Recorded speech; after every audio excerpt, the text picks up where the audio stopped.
आमची सर्जरीची पोस्टिंग होती आणि त्यात आम्हाला स्वेलिंगबद्दल शिकत होते. तर ते सांगितलेलं की रिड्युसिबल स्वेलिंग कोणती आणि कंप्रेसिबल स्वेलिंग करते. आणि त्याच्यावरून आपण कसं ओळखू शकतो की ती स्वेलिंग कोणती आहे, की हार्निया आहे का, लिम्फ आहे किंवा वॅरिक्स आहे किंवा वॅरिकोसिल आहे किंवा हेमॅन्जिओमा आहे किंवा लिम्फॅन्जिओमा आहे. तर जी रिड्युसिबल स्वेलिंग असते ना, तिला आपण जेव्हा कंप्रेस वगैरे करतो तर जी रिड्युसिबल स्वेलिंग आहे तिला आपण कंप्रेस केलं तर कम्प्लिटली डिसअपेअर होते आणि तोपर्यंत अपेअर होत नाही जोपर्यंत तिला कफिंग किंवा ग्रॅव्हिटीचा म्हणजे इम्पल्स लागत नाही, फोर्स लागत नाही. आणि ही जी रिड्युसिबल स्वेलिंग आहे ते हार्निया, लिम्फ वॅरिक्स किंवा वॅरिकोसिल, सॅपाना वॅरिक्स, मेनिंगोसिल ह्याच्यात दिसते.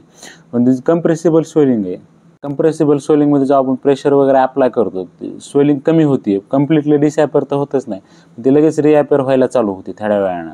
आणि ती कशामध्ये दिसते आपल्याला, मोस्टली ते वॅस्क्युलर मालफॉर्मेशनमध्ये दिसते, आर्टेरियल, कॅपिलरी किंवा वेनस हेमॅन्जिओमामध्येच किंवा लिम्फ एन्जिओमध्ये दिसते. तर ते आपण दाबायला चालू केलं थोडा वेळ कमी होती पण लगेच रिअपेअर व्हायला चालू होती. जसं रिड्युसिबल स्वेलिंग सारखं त्याच्यात आपल्याला कफ किंवा ग्रॅव्हिटी म्हणजे ह्याची गरज नाही पडत.